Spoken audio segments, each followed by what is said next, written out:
Hello, welcome to my YouTube channel. I'm Amy Hawkins and I'm with Generation Strategies, which is all about communication, like helping the awesome American citizen be better at communicating and being effective for your message and your cause. I thought it'd be helpful. I am a communication nut. For some reason, that is just something that fascinates me. I thrive off of communications and I appreciate a good communicator. And so I am a conservative. I am a Christian. I am a passionate American. I am a millennial.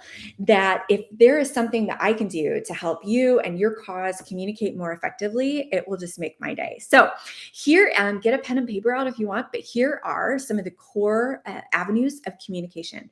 So, communication at times, I don't think the majority of citizens really know what it is. Like, what is communications? Why is it important, right?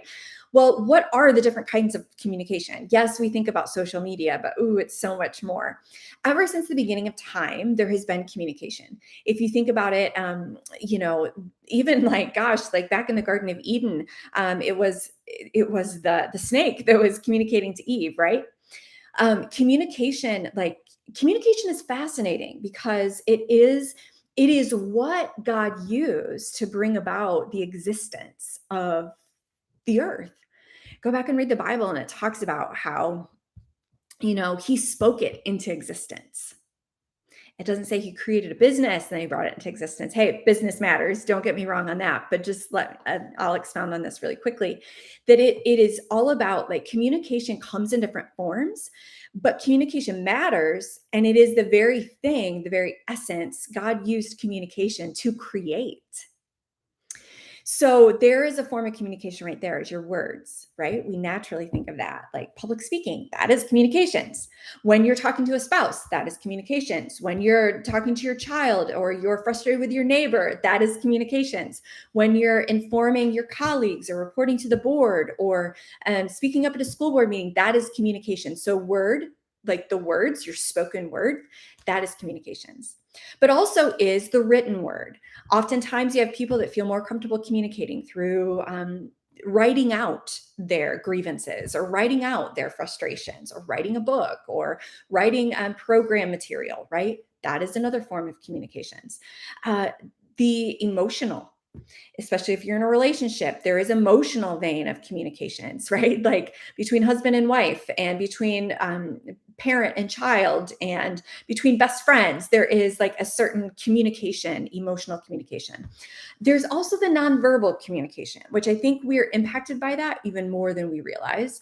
That you could walk into, I dare you, like walk into a restaurant or walk into a store this week and just look around and see what is the body language that different people are communicating to you. It might be kind of a fun experiment to sit in a restaurant and look around just carefully at the different couples or families at different tables and say what is their body language saying to you. For example, like, do you see someone sitting there with their arms crossed and like leaning back? That could say they may be communicating they're frustrated, they're closed off, they don't want to hear what the person across from them is saying. Do you see like a parent leaning in with a child? Maybe they're trying to hear their soft voice because it is a tender parent that they genuinely care about what their child is trying to say to them, but their child is like quiet, maybe in tears, right? Like, what does that say? If you get the server that's leaning in to a table, they're trying to understand, they're trying to show interest and that they're building rapport with their clients. I want to understand exactly what you want on your menu. It's interesting to watch body language because body language says so much about that individual, even the unconscious part. So even if when you're going up to give a speech or you are sitting in a big meeting or you're having a conversation with a teenage child, be careful of the body language and what you are conveying. So you've got like your visual, the billboards, what does your landscaping say to you? Really, that communicates. You think I'm joking? Pull up to a business, look at their landscape. What does it communicate to you? It's going to be perhaps it's very strict and pristine. Perhaps there's weeds all over, and maybe that signals to you, they're in lack of a gardener. They're in lack of landscaping service, or They just really do not care about what's going on outside. If you pull up to a home and they have straight beds, right? Like sharp edges, they might be more, more disciplined, more strict. If you have flower beds that have curves on them, that can suggest a little more laid back, a little more warm and welcoming. It does not mean that the landscape depicts what is in the home, but at times it can, right? You go to a cottage where they just have gardens all over, that says to you, man, there's somebody here that really um, enjoys caring for plants and tending and growing different kinds. Everything communicates something. So the visual, what colors you wear, what color your room is, what color, everything communicates something. So what matters is one, is recognizing communication exists. Even if you chose never to say another word for the rest of your life, you're still communicating. Silence communicates. As a conservative and as a person of faith, well, first of all, I love communications, but I want my causes to win. I want my causes to be heard. I want my causes to be effective. So to me, there is value in understanding communications and learning how to do it effectively. I would also make the argument that when you don't have communications happening, there is a void. And if you and your cause are not going to fill that void, something else will. So let's take, for example, conservative principles. So when conservatives don't speak up on their policy or their idea, um, there is an absence, and something will fill that absence.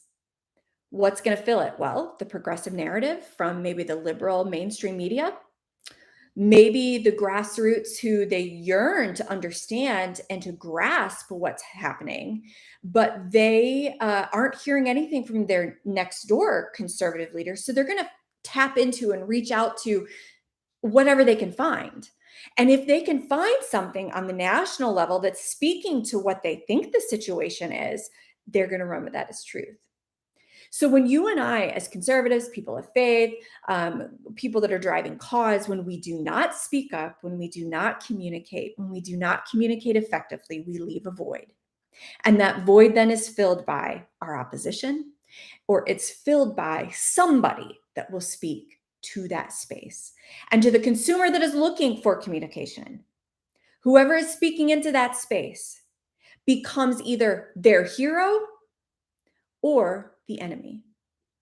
So if you have truth and you are not speaking it, if you have truth and it is not being appropriately conveyed, if you have truth and your website's failing, your team is demoralized, your audience is not hearing what you need to say, I could make the argument, have a responsibility to maximize and master the art of communications. It's an art, it's an adventure, it's a skill. It's something that we're all impacted by.